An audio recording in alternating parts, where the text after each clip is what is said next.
ፀግዒ ናይ ጸሎቶም ልሳን ጓዓደይ ኮነ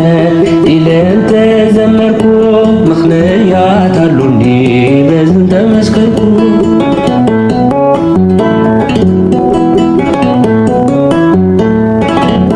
ሽሪያ ላይሶን ሽሪያ ላይሶን ሽሪያ ላይሶን ብክርስቶስ ክርስቲያን ብወልድ ውልዳን ብመንፈስ ቅዱስ መንፈሳውያን ዝተሰመኹም ስድራ እግዚአብሔር ከመይ ውዒልኩም አሜን። እግዚአብሔር አምላኽና ነዛ ሰዓት እዚኣ ብህይወት ክንጸንሕ ስለ ዝገበረና ቅዱስ እግዚአብሔር አምላኽና ዝኸበረን ዝተመስገነን ይኹን። እምበኣር ለማዓንቲ እንመሃሮ ሃይለ ቃል እንተደኣሊ ኮይኑ ናይ ሶሉስ መቐጸልታ ለማዓንቲ ድማ ናይዚ ሰሙን እዚ ሕማማት ረቡዕ ኣብዛ ሰሙን ሕማማት ዘላ ረቡዕ ሰለስተ ነገራት ዝተፈጸመላ መዓልቲ እያ። ስለዚ ንዓይ ዝዛረብ አንደበት ንኹልና ድማ ዝሰምዕ ዓይንቶ እምሮ ክበና ቅዱስ እግዚአብሔር አምላኽና ሰናይ ፍቃዱ ይግበረልና። እምበኣር እዛ ኣብዛ ሰሙን ሕማማት ረቡዕ ተባሂላ እትጽዋዕ እነሆ ኣብዛ ሰሙን ሕማማት ሰለስተ ነገራት ዝተፈጸመለን መዓልቲ እያ። ስለዚ ጎይታናን አምላኽናን መድሓኒናን ኢየሱስ ክርስቶስ እዛ መዓልቲ እዚኣ ፈሪሳውያን ንኽቐትልዎ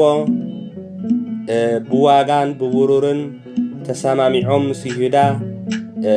ኣሕሊፉ ዝሃበላ ወይ ድማ ኣሕሊፉ ንኽህበላ ዝተሰማምዐላ መዓልቲ እያ። ስለዚ ከም ፍቓዲ እግዚአብሔር አምላኽና ድማ እዛ መዓልቲ እዚኣ ከም ፍቓዱ እግዚአብሔር ክምህረናን ክግስጸናን ናይ ቅዱስ እግዚአብሔር አምላኽ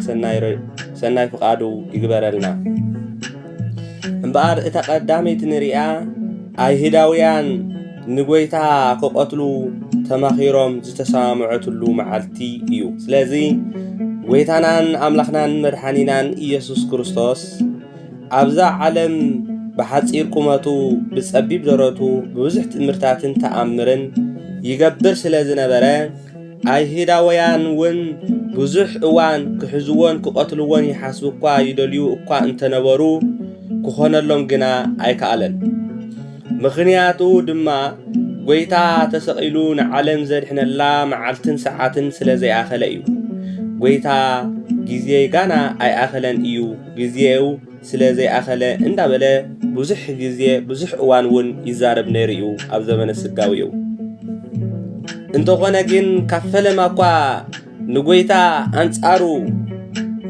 ዓለም እንተተለዓለት ክሳብታ ዝስቀለሉ ዝነበረት ዝስቀለላ መዓልቲ ግን ኩሉ ግዜ ዝገጥሞ ዝነበረ ነቶም ጸላእቱ እውን መልሲ ክህቦም ከሎ ግዜኡ ጋና ስለ ዘይኣኸለ እንዳበለ ብዙሕ ግዜ ይገልጽ ነይሩ እዩ ማለት እዩ። ስለዚ እዛ ዓለት እዚኣ ኣይሁዳውያን ሊቀ ካህናት ጸሓፍያንን ንጎይታ ከመይ ገሮም ከም ዝሕዝዎ ዝተማኸሩን ምኽሮም ድማ ዝፈጸሙላ ዕለት ስለ ዝኾነት ዕለት ምኽሪ ኣይሁድ መዓልቲ ምኽሪ ተባሂላ እውን ትጽዋዕ ማለት እዩ። ምኽንያቱ ጉባኤ ተኺሎም ስለ ዝተመኻኸሩ ናይ መወዳእታ ግዜ ከመይ ገርና ኢና ንሕዞ ብምባል ዝተሰማምዑሉን ዝወድኡሉን ዝፈጸሙሉን መዓልቲ እያ ማለት እዩ። ስለዚ እቶም ሊቃነ ካህናት ፈሪሳውያን ከዓ ብሊቀ ካህናት ቀያፋ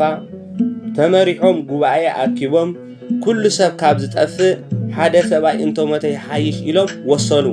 እዚ ድማ ኣበይ ንረኽቦ ተዳኢልና ኣብ ወንጌለ ማቴዎስ ምዕራፍ 26 ካብ 1 ክሳብ 5፣ ወንጌለ ማርቆስ ምዕራፍ 14 ፍቅዲ 2፣ ወንጌለ ሉቃስ ምዕራፍ 22 ካብ 1 ክሳብ 2፣ ወንጌለ ዮሐንስ ምዕራፍ 11 ካብ 45 ክሳብ 53 ዘሎ ሃይለ ቃል ነዚ ዝምልከት ቃል ክረክብ ንኽእልና ማለት እዩ። ስለዚ ፈሪሳውያን እዚ ምኽሪ እዚ ጉባኤ ተኺሎም ብሊቃነ ካህናት ቀያፋ ተመሪሖም ካብ ብዙሕ ሰብ ደድሕሪኡ ዝኸይድ እቲ ደድሕር ጎይታ ምኻድ ከም ምጥፋእ ተቆፂሩ ንኣምላኽ ግን ንኸጥፉ ዝተሳምዑ ዕለት እዩ ማለት እዩ ብሓቂ ዘገርም እዩ ስለዚ እቲ ካልኣይ ድማ ጎይታናን መድሓኒናን ኢየሱስ ክርስቶስ ኣብ ቤት ስምዖን ብሓንቲ ሓጥእ ሰበይቲ ብጥዑም ሽታ ዝዋግኡ ዝተቐበሉ መዓልቲ እዩ ማለት እዩ ወገና ስድራ እግዚአብሔር ኣብዚ ድማ እዚ መዓልቲ እዚ ድማ እዛ መዓልቲ እዚኣ ጎይታናን ኣምላኽናን መድሓኒናን ኢየሱስ ክርስቶስ ኣብ ቢታንያ ኣብ እንዳ ስምዖን ዝተባሃለ ሰብኣይ ምስ ኣተወ ብሓንቲ ማርያም ዝተባሃለት ሓጥእ ሰበይቲ ሓደ ፍርቂ ኣብ እንስቲ ዝኸውን ቅዱስ ሽታ ወሲዳ ዝቐበተሉ ብንብዓታ ኣእጋራ ጎይታ ሓፂባ ብፀጉሪ ርእሳ ገይራ ዝደረዝህሉ መዓልቲ እዩ እታ ሓጥእ ሰበይቲ ንጎይታ በቲ ክቡር ሽታ ገይራ ክትቆብአን ከላ እቲ ዘትሓዞ ይሁዳ ወይ ድማ ክትሕዞ ዝሓስብ ዝነበረ ይሁዳ ተሓዚ ማሕፈል ስለ ዝነበረ ካብኡ እውን የልዕል ስለ ዝነበረ እዚ ክቡር ሽታ እዚ ተሸይጡ ንደኻታት ዘይወሃብ ብምባል ኢሉ ብተንኮል ዝተዛረበሉ ዕለት ይውን ማለት እዩ ስለዚ ጎይታ ግን ልብን ኮላሊትን ይምርምር ከም ዝብል ቅዱስ ዳዊት ልቡ ስለ ዝፈለጦ ጎይታናን መድሓኒናን ኢየሱስ ክርስቶስ ድማ ንተንኮሉ ፈሊጡ ንመዓልቲ ቀብረይ ዝዳሎ እዩ ሕደጋ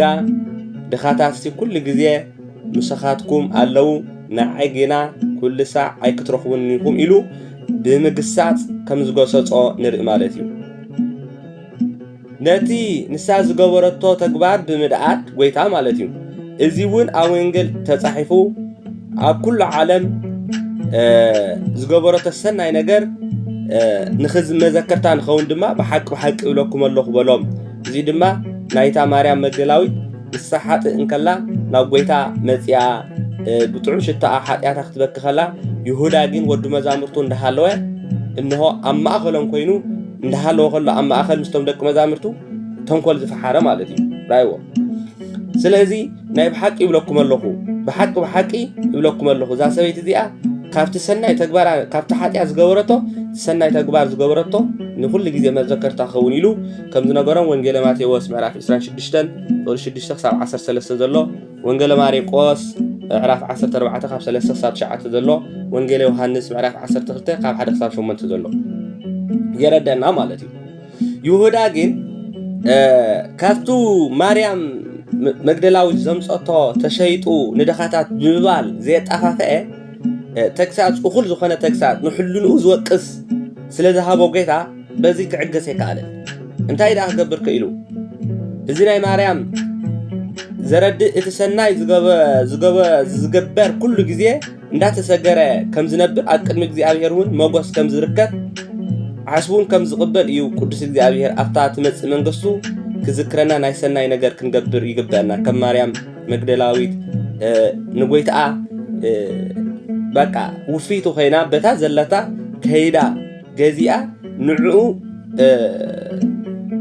ሓጢያታ እንዳተናዘዘት ዝገበረቶ ኩሉ ግዜ ተጻሒፉ ከም ሰናይ እውን ከም ዝገበረ ሓጢያታ ዘይኮነ ርእስ ብኡ መጽያ ብምንስሓ ከም ሰናይ ከም ዝቆጸረላ ይነግረና ይሁዳ ግን እዚ ከዓብቶ ስለ ዘይከኣለ ምክንያቱ እታ ማርያም መግደላዊት ዘምፀቶ ሸይጡ ካብኡ ከጣፋፍእ ስለ ዘይሰለጦ እንታይ ክገብር ክኢሉ ካሊእ ሓሳብ ክሓስብ ክኢሉ ማለት እዩ ካብዚ የድሕነና እግዚአብሔር ኣምላኽ እቲ ሳልሳይ ናይ ይሁዳ ዝመጽእ ማለት እዩ ይሁዳ ግን ጎይታናን መድሓኒናን እቲ ሳልሳይ ንሪኦ ይሁዳ ግን ጎይታናን መድሓኒናን ኢየሱስ ክርስቶስ ብ30 ዲናር ክሸጦ ዝተውዓለሉ መዓልቲ እዩ አይዎ ምክንያቱ ኣቀዲሙ ቅድሚ ምውዓዓሉ እታ ማርያም መግደላዊት ዘምፀቶ ሽታውን እንተኾነ ተሸይጡ ሓላይ መሲሉ ማለት እዩ ሓላይ መሲሉ ንደኻታት ዝፈቱ መሲሉ ነቲ ዘምፀቶ ንጎይታ ዘምፀቶ እውን እንታይ ገይሩ ማለት እዩ ተመቂሉ ንደኻታት ተዝኸውን ብምባል ሰባኽ ወንጀል ኮይኑ ማለት እዩ ነገር ግን እግዚአብሔር ልብን ኮላሊትን ስለ ዝፈልጥ ተግሳጽ ሂዎ እዩ ማለት እዩ እዚ ካብ ኩሉ ተስፋ ምስኣነ ግን እንታይ ክገብር ኮይኑ ማለት እዩ ምስቶም ፈሪሳውያን ሓለቃ ጸሓፍቲ ሕጊ ክሰማማዕ ናብኡ ኸደ ይዝበና ስለዚ ዝሳልሳይ ለማዓንቲ ሸም ተፈጸመሉ ማለት ይሁዳ ንጎይታና ንመድሓኒና ኢየሱስ ክርስቶስ ብ30 ዲናር እንታይ ክገብሮ ማለት ክሸጦ ወይ ድማ ኣሕሊፉ ክቦ ክሰማማዕ ኣብ ልቡ ክፉእ ዝኾነ ሓሰበ ማለት እዩ። ስለዚ ይሁዳ እታ ሓጥእ ማርያም እንዳበኸየት ብኽቡር ጨና ኣብ ርእሲ ጎይታ ተንኪፋ ኣብ እግሩ ተንኪፋ እንዳደረዘት ትለኽየ ዝነበረት ወይ ድማ ሓጢኣታት ኣብ ጎይታ ኮይና ትነብዐሉ ዝነበረት ተሸይጡ ንድኻታት ግዳ እንተዝወሃብ ነይሩ ብምባል ኢሉ ደንጋፂ ድኻ መሲሉ ብምቕራብ ኣብ ውሽጢ ዝነበረ ፍቕሪ ንዋይ ኣግሂዱ ዝተዛረበ ማለት ኣብ ውሽጢ ናይ ገንዘብ ፍቕሪ ዝነበሮ ወይ ናይ ምጥፋእ ዝነበሮ እንታይ ገይሩ ወይ ኣግሂዱ ተዛሪቡ ማለት እዩ። እቲ ዝቐረበ ሓሳብ ቅቡል ኮይኑ ስለ ዘይተረኽበ ግን ነቲ ብምሽያጥ ጨና ክረኽቦ ዝኽእል እሞ ዝሰኣኖ ገንዘብ ክሓስብ ከዓ ኣብ ልቡ ዝሓደረ ፍቕሪ ንዋይ ከዓ ኣገደዶ። ናብቶም ጸላእቲ ጎይታ ከዓ ኸደ። ይሁዳ ከዓ ጸሓፍቲ ፈሪሳውያን ኣብ ልዕሊ ጎይታ ክቱር ጽልኢ ከም ዘለዎም ከሕዝዎን ይደልዩ ከም ዝነበሩ ኣጸቢቑ ይፈልጥ ስለ ዝነበረ ናብኣቶም ከይዱ ኣነ ንዓኻትኩም ኣሕሊፈ ራእይ ወገናት እግዚአብሔር ኣነ ንዓኻትኩም ኣሕሊፈ ክህበኩም ሲ እንታይ ትህቡ ንበሎም ራእይ ባዕሉ ይኸይዱ። ኩሉ ግዜ ክፍኣት ወዲ ሰብ ተዳፋፊየ ከምዚ ገረ ገለመለ ዘይኮነስ ሰይጣን ኣብ ልብኻ ምስ ሓደረ በዓልኻ ኢኻ ትኸዶ ነቲ ሓጢኣት ማለት እዩ። ስለዚ ኣነ ንዓኻትኩም ኣሕሊፈ ክህበኩም ሲ እንታይ ትህቡ ንበሎም ንመን? ነቶም ፈሪሳውያን። ንሳቶም ከዓ 30 ቅርሺ ብሩር ሃብዎ ይብል ወንጌለ ማቴዎስ ምዕራፍ 26:14-16 ዘሎ፣ ወንጌለ ማርቆስ ምዕራፍ 14 ካብ 10-11 ዘሎ፣ ሉቃስ 22:3-6 ዘሎ ነዚ ዝምልከት ክንረክብ ንኽእልና ማለት እዩ። ራእይዎ 30 ዲናር ወርቂ ሃብዎ ንመን? ነቲ ገንሸል ዝኾነ ኣምላኽ ንዕኡ ኣሕሊፉ ንምሃብ ማለት እዩ። ራእይዎ ዓለምና ድማ ብገንዘብ ክንደይ ሰብ ትቃተል ምዃና ወይ ከዓ ክንደይ ሰብ ብገንዘብ ይጻላእ፣ ክንደይ ሰብ ብገንዘብ ይተሓማመ፣ ክንደይ ሕዋት ብገንዘብ ይበኣሱ ምዃኑ እዚ ድማ ካብቲ ቅዱስ ሐዋርያ ጳውሎስ ዝገለጾ ሱር ገንዘብ ክፍኣት ምዃኑ ማለት እዩ። በዚ እውን ንይሁዳ ቀዳማይ ናይ ክፍኣት ዝተጠቐመሉ ግዜ እዩ ማለት እዩ። ንጎይቱ ዝኣክል እሕሊፉ ዝሃበሉ መዓልቲ እዩ ማለት እዩ። ስለዚ በዚ ዘይጠቕማ ገንዘብ በዘን 30 ቅርሺ ዘይጠቕማ ድማ ነቲ ናይ ነገስታት ንጉስ ናይ ጎይታ ዝኾነ መድሃኒ ዓለም ክርስቶስ ነቶም ጨካናት ኣይሁድ ኣሕሊፉ ሃቦ። ሎሚ እውን ከመ ይሁዳ ንቤተ ክርስቲያን ኣገልገልቲ ክፉእ ኣሕሊፎም ዝህቡ መወዳእታ ይብሎምን ማለት እዩ ዓለም ሙሉ። ስለዚ ኩላትና ድማ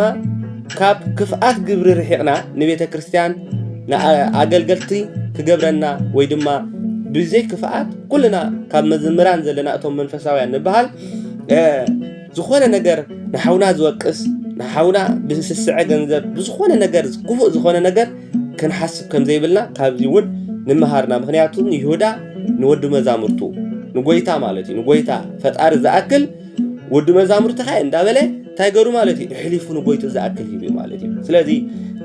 እቲ ክፍኣት ኩሉ ግዜ ኣብ ልብኻ ምስ ነገሰ ትጠንሶ ምስ ጠነስካዮ ድማ ኣብ ግብሪ ተውዕሎ ማለት እዩ። ስለዚ ይሁዳ ካብ መኣሰት ሒዚ እዩ ጀሚሩ እኒሄ ማለት እዩ። ጋና ሕማማት ክጅምር ከሎ ካብ ሶሉስ ይሓስበሉ ነይሩ ማለት እዩ። ሶሉስ ድማ ዝሓሰቡ ከዓ እንታይ ገይርዎ ማለት እዩ ኣብ ግብሪ ንኽትሕዞ እንታይ ገብር ተኽኢሉ ማለት እዩ ተሰማሚዑ ማለት እዩ። ስለዚ